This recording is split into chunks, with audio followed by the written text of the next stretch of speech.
하나님의 말씀 다 함께 봉독하겠습니다. 오늘 본문은 아모스서 5장 4절부터 6절까지 구약성경 1278쪽 아모스 5장 4절부터 6절까지의 말씀을 다 함께 봉독하시겠습니다.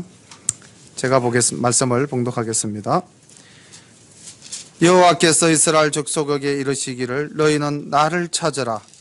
그리하면 살리라. 베델을 찾지 말며 길갈로 들어가지 말며 보엘세바라도 나아가지 말라. 길갈은 정령 사로잡히겠고 베델은 허무하게 될 것임이라 하셨나니 너희는 여호와를 찾으라. 그리하면 살리라. 염려컨대 저가 불같이 요셉의 집에 내리사 멸하시리니 베델에서 그 분들을 끌 자가 없을까 하노라. 아멘. 이 세상의 빛도 우리 주님이시고 저 하늘나라 영원한 나라의 빛도 우리 주님이신 줄로 믿습니다. 오늘은 아모스서 5장과 6장 말씀, 그리고 오후에는 아모스서 7장, 8장, 9장 말씀을 증거하도록 하겠습니다. 우리 아모스의 주제되는 성구가 뭘까요? 주께로 돌아오라. 50점 드리겠습니다. 아모스의 주제는 공의를 하수같이. 그래서 우리가 이 아모스서를 볼 때는 하나님께서 과연 우리에게 원하시는 것이 무엇인가, 이것에 포커스를 맞춰서 말씀을 보시면은 굉장히 은혜를 받으실 수 있습니다. 오늘의 주제는 하나님께 돌아오라. 나를 찾으라.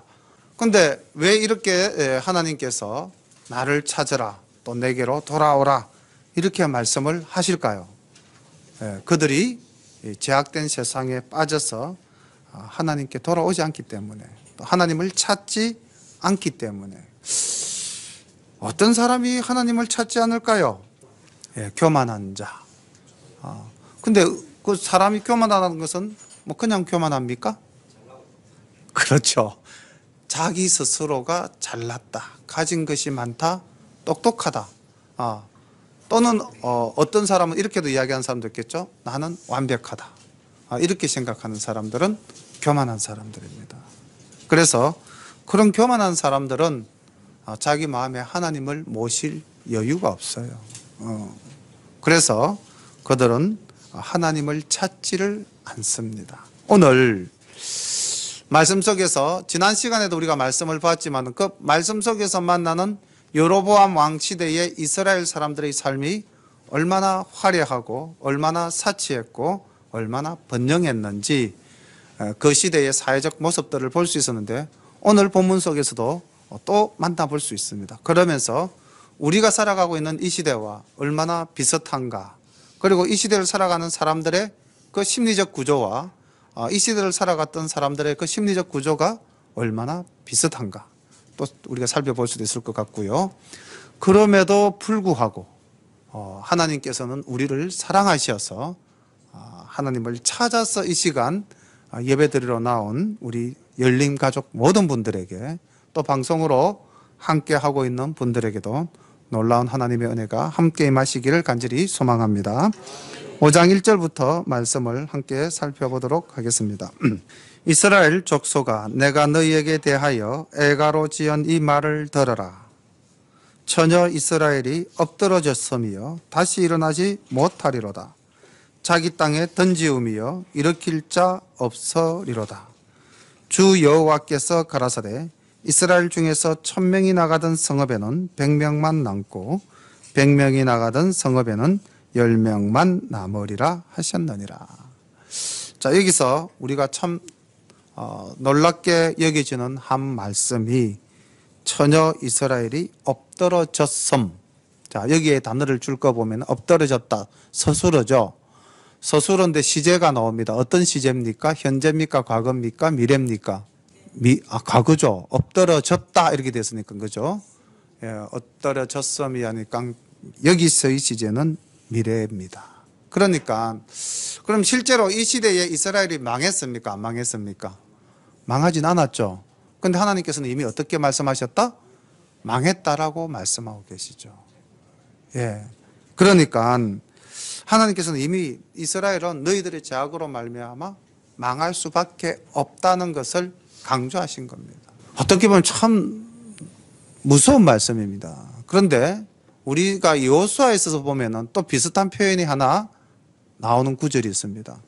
여호수아가 요단을 건너기 전에 가나안 땅을 정복하기 전에 하나님께서는 뭐라고 말씀을 하셨냐면은 하나님께서 이미 가나안 땅을 너희에게 주셨다 이렇게 말씀하십니다. 그러니까 우리가 아직 가나안 땅 들어가지도 않았는데 하나님께서는 이미 주셨다. 이것도 과거적 시제로 표현하고 있어요. 자, 오늘날 우리에게도 과거적 시제로 주신 말씀이 있습니다. 자, 제가 말씀을 한번 쭉 낭독할 테니까 맨 마지막 서술어만 우리 성도님들이 말씀해 주시길 바랍니다. 알겠습니까?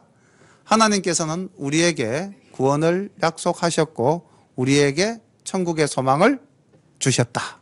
예, 이미 주셨습니다. 그래서 하나님께서는 이미 우리가 언제 태어나기 훨씬 이전 창세 전부터 우리에게 구원의 소망을 주신 분입니다. 예, 주셨습니다.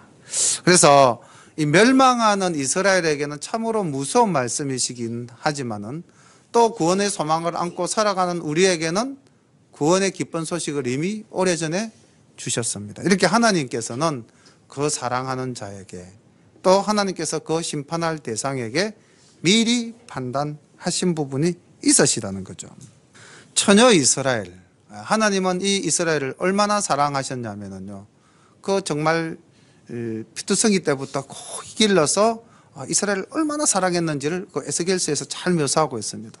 여기서 처녀 이스라엘은 한 번도 적으로부터 침략을 당하지 않았던, 그렇게 해서 한 번도 노예가 되지 않았던 그 이스라엘 세워진 국가를 이야기합니다. 우리가 이 처녀성이라는 것은 순수함 이런 의미로도 많이 표현되어지잖아요, 그죠? 그래서 이 짓밟히지 않았던 이 순수한 이스라엘이 이제는 하나님의 진노로 심판으로 더 이상 그 순수성을 가지 못하는 거고, 얼마나 참담하게 심판을 받을 것인가를 3절에서 1000명이 나가던 성읍은 100명만 남고 100명이 나가던 성읍은 10명만 남는 상황이 될 것이다. 자, 그럼 하나님께서 이렇게 심판만을 외치시는 분인가? 너희들은 저주받을 자니 영원히 죽어라, 이 말씀이실까요? 놀라운 은혜는 4절에 또 나옵니다. 여호와께서 이스라엘의 족속에게 이러시기를 너희는 나를 찾으라 그리하면 살리라. 예. 너희는 나를 찾으라 그리하면 살리라. 예.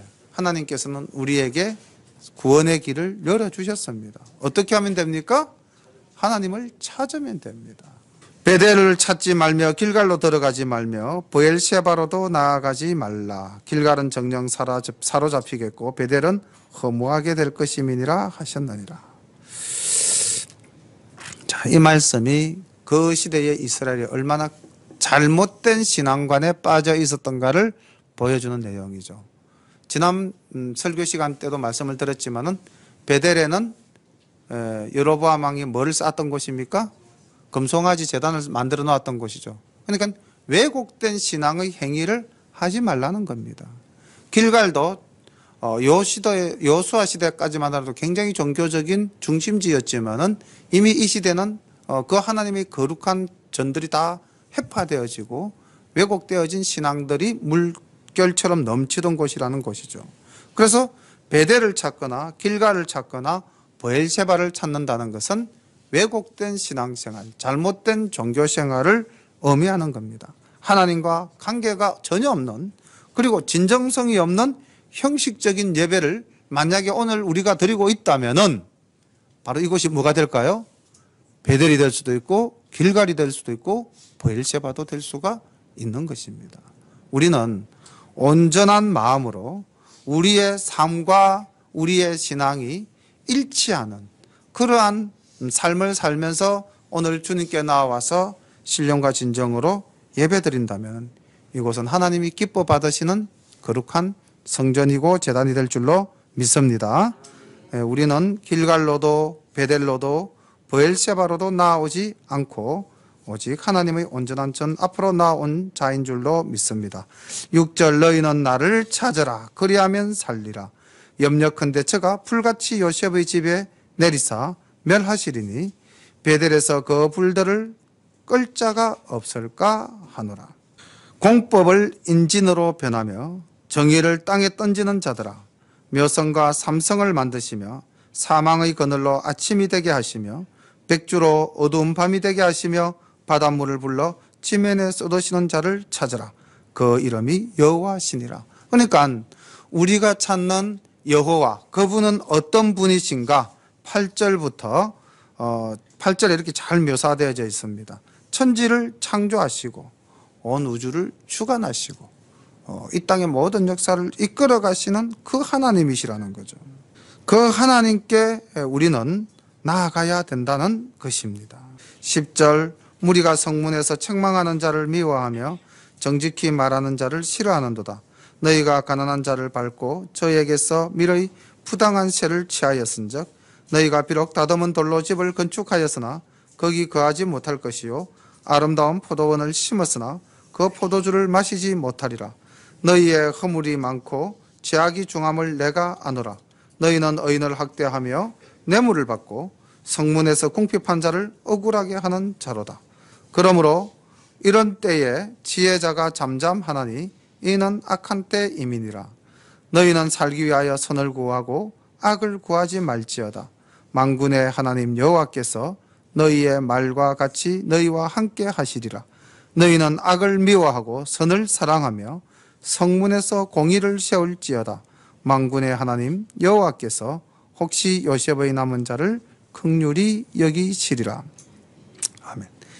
자, 이 시대가 어떤 시대라는 것을 말씀을 통해서 짐작하실 수 있겠습니까? 자, 이 시대의 지금 대표적인 사회적 타락상을 하나 이야기하고 있는 것이 뭡니까? 예. 우리가 이제 말씀을 읽을 때 그냥만 눈으로만 이렇게 읽으시면은 아무런 은혜가 없습니다. 마음으로 이 속에 어떤 진리가 있는가를 꾸준히 이제 찾으시면은 이 당대의 모습을 우리가 뭐 굳이 알 이유는 없습니다. 왜냐하면은 우리는 오늘을 살아가고 있지 않습니까?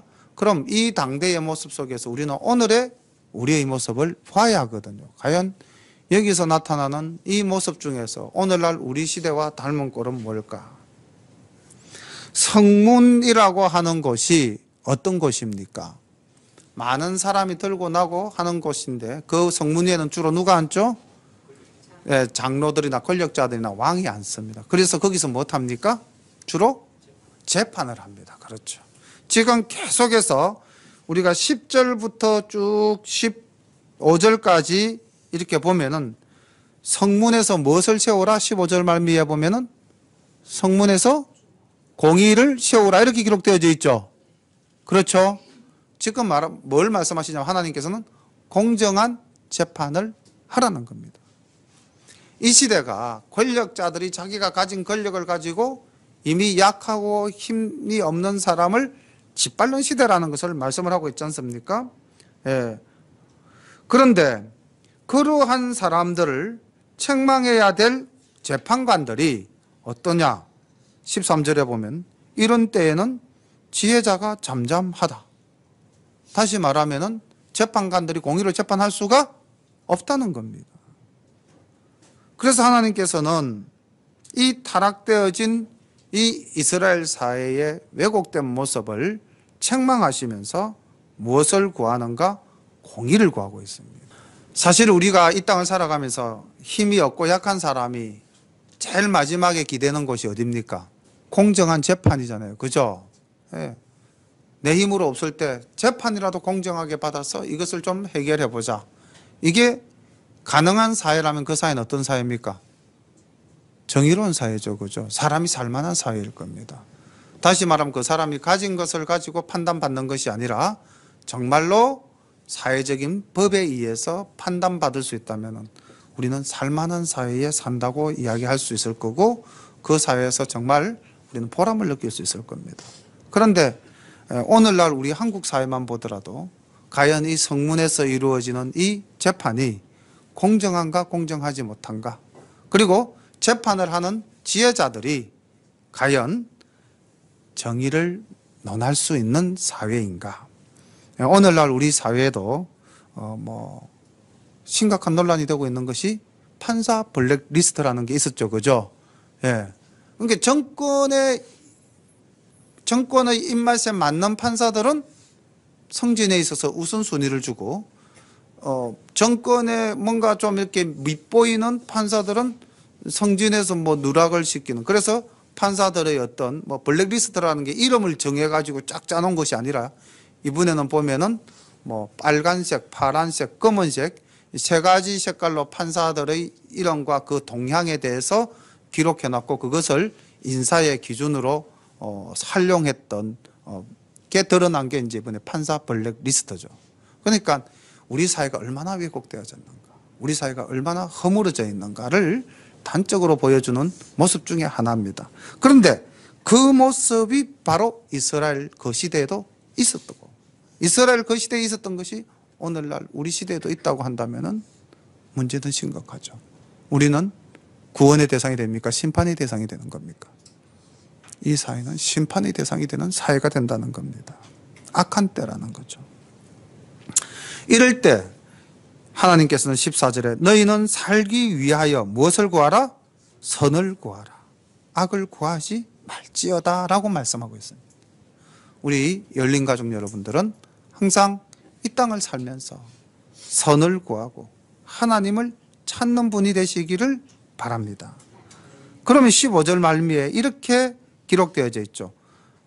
여호와께서 혹시 요셉의 남은 자를 긍휼히 여기시리라. 주님께서는 심판을 하시지만은 항상 구원받는 자를 남겨두시겠다라고 말씀하시고 있거든요. 그래서 우리는 그 남은 자의 길에 반열에 서 있어야 될 줄로 믿습니다. 자, 우리가 살기 위해서는 악을 미워해야 됩니다. 데살로니가전서 5장 22절에 보면은 악은 모든 모양이라도 버리라. 아무리 선하게 다가오는 악이라 할지라도 우리는 같이 벗하면 안 됩니다. 그리고 우리가 살기 위해서는, 구원받기 위해서는 선을 행하여야 합니다. 그래서 선으로서 우리는 악을 이겨 나가야만 할 것이고요. 그 다음, 믿지 않는 사람들이 왜곡되어진 판정을 내릴 때에 우리는 적어도 하나님의 공의를 말할 수 있는 그러한 사람이 되어야 할 것입니다. 16절부터 말씀을 보겠습니다. 그러므로 주 만군의 하나님 여호와께서 말씀하시기를 사람이 모든 광장에서 울겠고 모든 거리에서 오호라 오호라 하겠으며 농부를 불러다가 애곡하게 하며 우렁꾼을 불러다가 울게 할 것이며 모든 포도원에서도 울리니 이는 너희 가운데로 지나갈 것임이니라. 이는 여호와의 말씀이니라. 16절 17절은 멸망당하고 말 이스라엘의 그 비극적인 슬픔, 모든 사람이 울고 있는 상황을 묘사하고 있습니다. 18절 화 있을진저 여호와의 날을 사모하는 자여 너희가 어찌하여 여호와의 날을 사모하느냐. 그날은 어두움이요 빛이 아니라. 우리가 여호와의 날 그러면 긍정적인 이미지가 강합니까? 부정적인 이미지가 강합니까? 통상적으로 여호와의 날 그러면은 긍정적으로 구원의 날 이렇게 생각하겠죠. 그죠? 근데 이스라엘 백성들도 그랬던 것 같습니다. 여호와의 날을 뭐 한다? 사모한다. 사모한다는 것은 기다리고 고대하고 정말로 뭐 사랑하는 마음으로 간절히 바라는 것 아닙니까? 그런데 그날이 뭐라고 말씀하시냐면 후반절에 가면은 그날은 어두움이요 빛이 아니다. 그럼 이 날이 구원의 날입니까? 심판의 날입니까? 심판의 날이죠. 이스라엘 백성들은 여호와의 날을 구원의 날로 생각하고 사모하고 기다렸지만은 하나님께서는 그날이 구원의 날이 아니라 심판의 날이라는 것입니다. 이 하나 여호와의 날에 대해서는 이사야나 예레미야, 요엘, 에스겔 또 그리고 서바냐, 서가랴, 말라기까지 여호와의 날을 계속해서 언급하고 있는데 그 여호와의 날이 다 심판의 날입니다. 자, 그럼 우리 성도님들께 물어보겠습니다. 우리 성도님들에게 있어서 여호와의 날은 어떤 날입니까? 예, 아멘입니다. 예, 우리 성도님들에게 있어서 여호와의 날은 구원의 날입니다. 예수님이 재림하시고 이 땅에 최후의 심판이 있는 그날, 우리는 어떤 날입니까? 휴거받고 영원한 하나님의 나라에 들어가는 날이죠. 그래서 우리에게는 구원의 날입니다. 그런데 어떤 사람에게 심판의 날입니까? 그렇죠. 하나님을 믿지 않고 또는 하나님을 믿어도 악을 행하는 자, 하나님을 믿어도 악을 행하는 자는 심판의 날입니다. 우리가 마태복음에 보면 그렇게 기록되어져 있지 않습니까? 주여 주여 하는 자마다 다 천국에 들어가는 것은 아니다라고 말씀하셨거든요. 그래서 내가 예수 믿고 교회에 나왔다 해서 구원받는다? 이거는 깊이 생각해 봐야 될 문제입니다. 예수를 믿는다는 것 이꼴 나의 삶이 변화되어진다는 것 일치할 때에 우리는 구원의 확신을 가질 수가 있는 겁니다. 그렇지 않고 뭐 예수만 믿고 교회 가서 헌금하고 예배만 드리면 구원받는다라고 만약에 생각한다면 그거는 굉장히 왜곡되어진 신앙일 수도 있다는 거죠. 이스라엘 사람들이 지금 왜곡된 신앙을 보이고 있습니까? 안 보입니까? 그들이 베델에 가서도 예배 드리고 길갈에 가서도 예배 드리고 브엘셰바에 가서도 예배를 드리지 않습니까? 그들은 그들 나름대로 신앙생활 잘하고 있다고 분명히 생각했을 거 아닙니까? 그런데 하나님께서는 그들의 신앙생활을 옳다, 바르다, 착하다라고 판단하셨습니까? 아니잖아요. 그래서 오늘날도 우리의 신앙생활은 신앙생활도 중요하지만 거꾸로 해서 생활신앙도 굉장히 중요합니다. 이게 두 개가 일치되어져야 됩니다. 신앙이라는 것과 생활이라는 것이 분리되어지는 것이 아니라 신앙과 생활은 동등한 관계로 나아갈 때 그것이 우리가 악으로서 선을 이기는 것입니다. 좀 더 말씀을 구체적으로 볼게요. 19절부터 봅니다. 마치 사람이 사자를 피하다가 곰을 만나거나 혹 집에 들어가서 손을 벽에 댔다가 뱀에 물린 같도다. 피하다가 더 엄청난 고통을 당하는 그런 여호와의 날이 있는 거죠. 여호와의 날이 어찌 어두워서 빛이 없음이 아니며 캄캄하여 빛남이 없음이 아니냐. 내가 너희 절기를 미워하며 멸시하며 너희 성회들을 기뻐하지 아니하나니 너희가 내게 번제나 소제를 드릴지라도 내가 받지 아니할 것이요 너희 살찐 희생의 화목제도 내가 돌아보지 아니하리라. 내 노래 소리를 내 앞에서 그칠지어다. 내 비파 소리도 내가 듣지 아니하리라. 오직 공법을 물같이 정의를 하수같이 흘릴지로다. 아멘. 24절은 밑줄을 굉장히 굵게 꺼 놓으시기를 바랍니다. 이 말씀이 바로 아모스서의 주제 구절입니다. 그리고 하나님이 우리에게 진정 바라시는 모습이 바로 이 모습이라는 거죠. 오직 공법을 물같이 정의를 하수같이. 그래서 공의를 하수같이 이 땅에 흘리는 우리가 삶 속에서 보여줘야만 그것이 셈의 원천이 되어서 흐르지 않겠습니까? 자, 여기 보면 지금 21절부터 23절까지 21절부터 23절까지 가만히 보면 자, 이들이 예배를 등한시합니까? 예배를 잘 드립니까? 예배를 잘 드리죠. 이들이 감사 예물을 드립니까? 안 드립니까? 드립니다. 이들이 하나님을 찬양합니까? 찬양하지 않습니까? 찬양합니다. 오늘날 우리가 드린 예배가 똑같다는 거죠. 모여서 모이기를 힘썼어. 예배 드리고 헌금 드리고 찬양 드린다는 거죠. 그런데 하나님께서는 뭐라고 말씀하십니까? 기뻐합니까? 기뻐하지 아니하십니까? 기뻐하지 않는다고 하십죠. 듣겠다고 하십니까? 찬양을 듣지 않겠다고 하십니까? 듣지 않겠다고 말씀하십니다. 왜 그럴까요? 그 중심에 무엇이 없었기 때문에? 하나님을 경외하는 마음이 없었기 때문입니다. 형식적이고 외식적인 신앙 행위는 결코 하나님을 기쁘게 할 수가 없습니다. 이들의 예배는 그냥 보이기 위한 아니면은 석간에 위한 아니면 또는 자신의 체면을 위한 그러한 형식적인 예배였다는 거죠. 그럼 하나님이 진정 원하시는 것이 무엇인가? 이런 형식적인 예배가 아니라 뭡니까? 너희들의 삶 속에서 무엇을 행하라? 공의를 행하라는 거죠. 조금 뒤에 나타나는 선지자 중에 미가라는 선지자가 있습니다.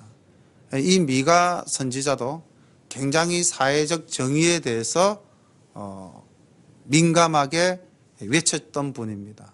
특히 왜곡되어진 경제 구조에 대해서 미가 선지자는 힘차게 하나님의 뜻을 외쳤는데 그 미가 선지자가 기록한 말씀, 미가서 6장 6절부터 우리 6장 8절까지의 말씀을 보면은 지금 이 아모스가 외치고 있는 이 21절부터 23절까지의 내용과 거의 맥이 같습니다. 그리고 24절에서 아모스가 하나님의 말씀, 하나님이 진정 원하시는 것이 무엇인가를 밝힌 그 구절도 동일하게 미가서 6장 8절에서 언급되어지고 있습니다. 우리 다 함께 6절부터 8절까지 말씀을 잘 생각하시면서 우리 한번 같이 읽어 봉독하도록 하겠습니다. 6장 6절 시작. 내가 무엇을 가지고 여호와 앞에 높아가며 높으신 하나님께 경배할까? 내가 번제물 1년 된 송아지를 가지고 그 앞에 나아갈까? 여호와께서 천천의 수양이나 만만의 강수 같은 기름을 기뻐하실까? 내 허물을 위하여 내 맏아들을, 내 영혼의 전을 위하여 내 몸의 열매를 드릴까? 사람아, 주께서 선한 것이 무엇임을 내게 보이셨나니 여호와께서 내게 구하시는 것이 오직 공의를 행하며 인자를 사랑하며 겸손히 내 하나님과 함께 행하는 것이 아니냐. 아멘. 그러니까 여기도 보십시오. 예배를 드리러 가기 위해서 내가 무엇을 들고 갈까? 양을 들고 갈까? 천천만만의 소의 기름을 가지고 갈까? 하나님은 그런 중심이 없는 외식적인 예물을 바라지 않는다는 겁니다. 하나님은 오직 우리에게 원하시는 것이 무엇입니까? 오직 공의를 행하며 인자를 사랑하며 겸손히 내 하나님과 함께 행하는 것이다. 아멘. 우리 아모스서 5장 24절 오직 공법을 물같이 정의를 하수같이 흘릴지로다 하던 이 말씀과 미가서 6장 8절의 말씀은 동일합니다. 하나님의 뜻이 어디에 있는가?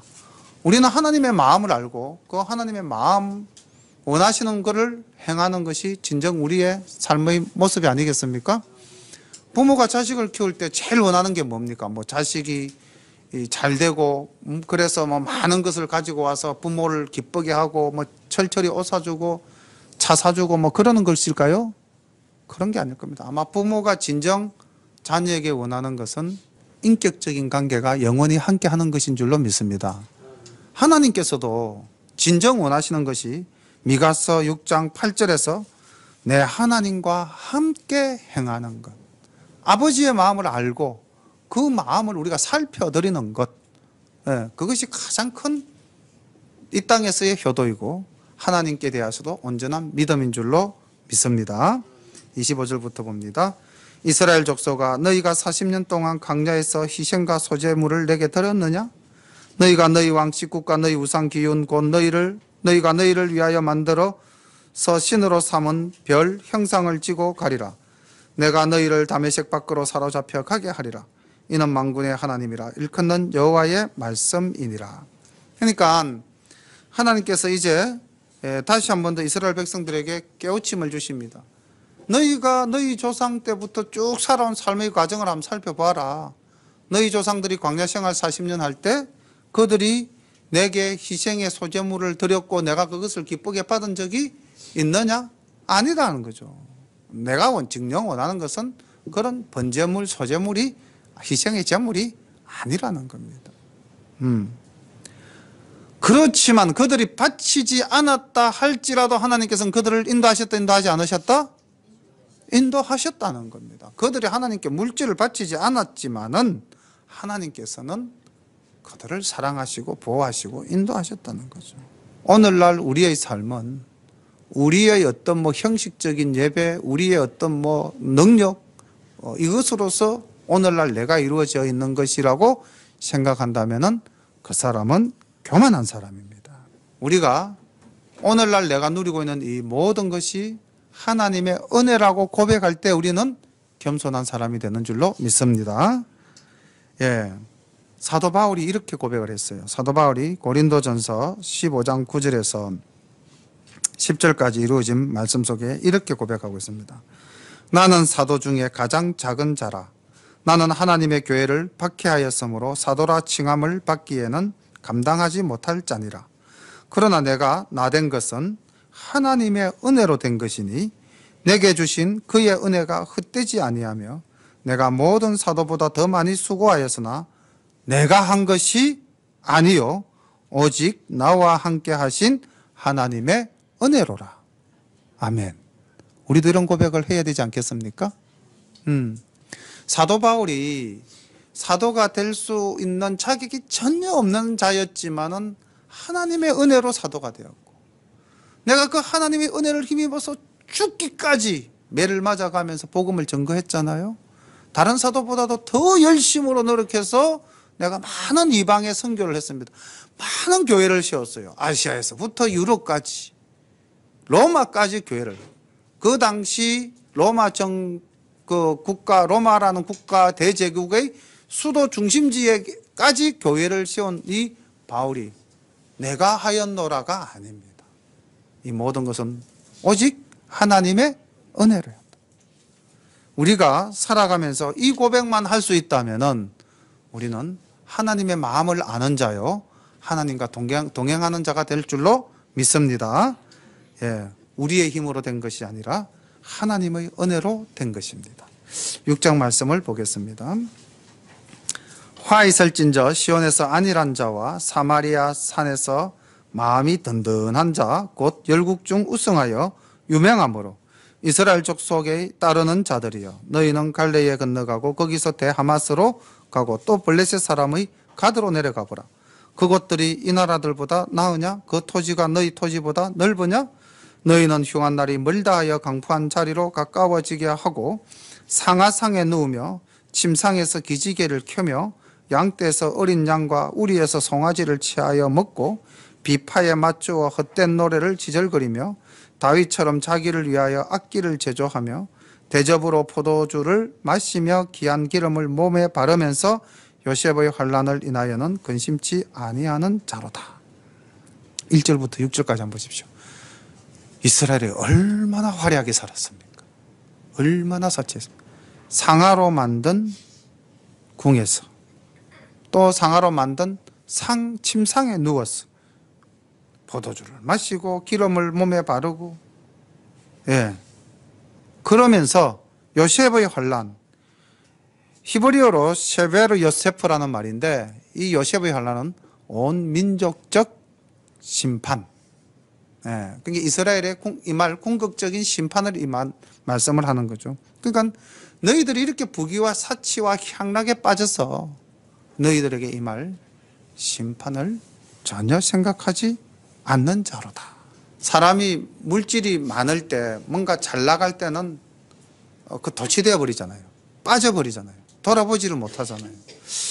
이게 조금 뭐 적절한 말인지도 모르겠는데, 한때 제 친구 중에 한 사람이 창원에서 사업을 해가지고 굉장히 잘 나갈 때가 있었습니다. 그래서 그때 제가 얼핏 이런 생각이 들었어요. 아무 쓸데없는 내 생각이었는데, 야, 저 친구가 좀 잘 될 때 뭔가를 주변 사람들한테 많이 좀 베풀어 주거나, 아니면은 또 좀 잘 될 때 뭔가를 다음 날을 위해서 아무도 모르게 좀 이렇게 따로 떼어 놓거나, 뭔가 좀 뒷날 혹시나 안 될 날을 대비해서 준비를 하면 참 좋겠다, 이런 한구 쓸데없는 생각을 가진 적이 한 번 있었습니다. 한 거진 20년 전쯤이에요. 그런데 사업이 이렇게 호황기를 달리니까 막 차도 바꾸고 집도 바꾸고 막 굉장히 잘 나갔어요. 우리 이제 친구들 중에서 제일 잘 나갔습니다. 근데 한 10년쯤 지나니까 내리막길을, 사람이 항상 오르막길만 있는 거 아니죠. 내리막길을 가는 거예요. 근데 예비해 둔 게 없었어요. 저는 그때 좀 뭔가를 이렇게 안 될 때를 대비해서 좀 뭔가를 이렇게 어떻게 챙겨 넣었으면 참 좋겠다 했는데 안 챙겨 놓은 거예요. 사람이 잘 될 때는 뒤를 돌아볼 수가 없는 것 같더라고요. 친구의 모습을 보면서 그런 걸 느꼈던 기억이 나는데, 지금 이 이스라엘 사람들이 얼마나 잘 나갑니까? 대제국을 이루고, 경제적인 번영, 솔로몬 이후 최대의 번영을 누렸던 그 시대인데, 이들에겐 심판의 날이 있을 거라는 생각도 안 했겠죠. 그래서 그냥 뭐 자기들이 최고인 줄 알고 자기들이 마음대로 살았던 겁니다. 혹시 우리 열린교회 식구들 중에서도 이렇게 살아가시는 분 있습니까? 없습니까? 잘 못 나갑니까? 물질적인 풍요가 사람들이 많이 소망하죠. 물질적인 풍요를 소망하는데 우리 열린 가족들은 물질적인 풍요를 소망하지 않기를 바랍니다. 예, 저는 물질은 부족하지 않을 정도면 된다라고 생각을 합니다. 근데 또 이게 적절한 말씀인지는 모르겠는데 우리 장모님이 늘 주신 말씀이 있어요. 없어서 꾸러 가지 않을 정도. 그리고 너무 많아서 사치하지 않을 정도. 그 정도로만 살아라. 딱 그 정도로 제가 살고 있는 것 같습니다. 그러니까 괜히 사람이 물질에 욕심을 두게 되면은요, 내가 항상 가난합니까? 부자입니까? 물질에 욕심을 뒀을 때는 항상 가난합니다. 정말입니다. 내가 물질에 딱 목표를 두면은요, 나는 그 목표 둔 것만큼 가진 자입니까? 갖지 못한 자입니까? 갖지 못한 자죠. 목표가 있으니까. 목표보다 못하니까 목표를 둔 거 아닙니까? 그래서 늘 가난하게 살아요. 그래서 늘 인색하고 돌아볼 수도 없고 감사할 줄도 상대적으로 모르게 살아가는 거죠. 근데 우리가 물질을 딱 떠나면은요, 내가 부자가 돼 있습니다. 오, 내가 가진 게 이렇게 많나. 이게 또 적절한 예인지 모르겠습니다. 남자들은 옷에 대해서 부자일까요? 가난할까요? 남자들은. 집사님 가난합니까? 남자들은 옷에 대해서 부자입니다. 딱 옷장을 열면 옷이 많아요. 남자분이. 그분은 참 독특하신 분이십니다. 나는 지금 무엇을 입을까? 막 고민스러운 거예요. 옷을 딱 열면 옷이 많아요. 야, 옷이 너무 많다. 뭐 여기도 보면 옷이고 저기도 보면 옷이고. 그래서 남자들은 옷을 딱 열고 특별한 분 빼고 대체적으로 입을 게 없다 이런 말씀 잘 안 합니다. 혹시 차주장 그런 말씀 하십니까? 잘 안 하죠. 저만의 특수한 경우는 아니겠죠. 우리 최영도 할아버지 옷장 문 열고 입을 만한 옷이 없다 이렇게 하십니까? 아니면 입을 게 많네 이러십니까? 왜 많다 하시죠. 할아버지 말씀이 진리입니다. 그런데 여자분들은 옷을 딱 옷장을 열면은 남자들 옷보다 옷이 많습니까? 적습니까? 통상 여자들 옷이 남자들 옷보다 훨씬 많습니다. 그런데 입에서 나오는 말은 뭡니까? 입을 게 없다 그럽니다. 대체적으로 그렇죠? 이게 이제 남자들은 옷에 뭐 욕심이 별로 없어요. 그러니까 욕심이 없으니까 입을 게 없다라는 말이 안 나오죠. 아이고 오늘 뭐 입을까? 이것도 입을까 저것도 입을까? 우리는 있는 것만 가지고도 족함을 느껴요. 근데 여자분들은 옷에 대해서 좀 욕심이 있어요. 옷, 가방, 신발 뭐 그런 것 같아요. 대체적으로 보면 신발장을 딱 열면은요, 남자 신발은 10켤레 미만입니다. 아무리 많아도. 그렇죠? 여자들 신발은 아무리 없어도 20켤레 미만일 겁니다. 적어도 남자의 배가 있습니다. 그런데도 딱 신발을 딱 보면서 뭐라고 말씀해요? 오늘 신을 게 없네. 옷하고 뭐 이렇게 잘 맞추니까 여자분들은 또 좀 그런 게 있죠. 그죠? 이해는 합니다. 근데 이제 가치관의 문제라는 거죠. 가치관을 어디에 두느냐에 따라서 우리는 부자로 살 수도 있고 가난하게 살 수도 있다는 겁니다. 예수 믿는 우리는 어디에다 가치관을 둬야 될까요? 물질의 가치관을 둬야 될까요? 아니면 하나님의 말씀의 가치관을 둬야 될까요? 말씀을 가치관에 둬야 됩니다. 그래서 우리는 하나님의 공의를 실현하는 자, 하나님의 사랑을 이 땅에 실현하는 자로서 우리가 산다면 우리는 늘 부자입니다. 조금 뭐 잘못된 예를 많이 들은 것 같습니다. 바라보는 표정이 심상치 않습니다. 7절부터 말씀을 보겠습니다. 그러므로 저희가 이제는 사로잡히는 자 중에서 앞서 사로잡히리니 기지개 켜는 자의 떠드는 소리가 그치리라. 만군의 하나님 여호와께서 가라사대 주 여호와가 자기를 가리켜 맹세하였노라. 내가 야곱의 영광을 싫어하며 그 궁궐들을 미워하므로 이 성읍과 거기 가득한 것을 대적에게 붙이리라 하셨느니라. 한 집에 10사람이 남는다 하여도 다 죽을 것이라. 죽은 사람의 친척 그 시체를 불사를 짜가 그 뼈를 집 밖으로 가져갈 때에 그 집 내실에 있는 자에게 묻기를 아직 너와 함께한 자가 있느냐 하여 대답하기를 아주 없다 하면 저가 또 말하기를 잠잠하라. 우리가 여호와의 이름을 일컬지 못할 것이라 하리라. 보라, 여호와께서 명하심으로 큰 집이 침을 받아 갈라지며 작은 집이 침을 받아 터지리라. 말들이 어찌 바위 위에서 달리겠으며 소가 어찌 거기 밭 갈겠느냐. 그런데 너희는 공법을 썰개로 변하며 정의의 열매를 인진으로 변하며 허무한 것을 기뻐하며 이러기를 우리의 뿔은 우리의 힘으로 취하지 아니하였느냐 하는 자로다. 자, 여기 이 지금 13절 말씀도 굉장히 가슴 깊이 울리는 말씀이죠. 이제 그 참담한 심판의 장면들을 쭉 서술하고 묘사한 이후에 주님께서 뭐라고 말씀을 하시냐면은 12절에 보면 말미에 너희는 공법을 썰개로 변하며 정의의 열매를 인진으로 변했다. 그러니까 아주 그것을 썰개도 쓰잖아요, 그죠? 인진이 쑥이죠, 그죠? 쑥도 씁니다. 그러니까 쓰다는 것은 제대로 그것을 드러내고 실현하지 못했다는 거죠. 아주 천하게 그냥 보잘것없는 것으로 만들어버렸다는 거죠. 하나님의 말씀은 아주 보잘것없고 싫어하고 가까이 하지 않으려고 했기 때문에 그들이 심판을 당한다는 겁니다. 그런데 그들이 힘있을 때 뭐라고 그랬습니까?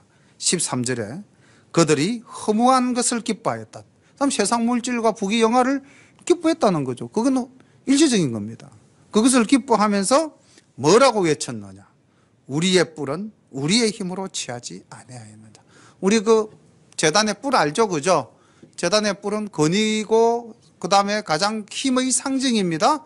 심지어는 그 뿔을 잡으면 목숨도 건지는 구원의 상징이기도 하죠.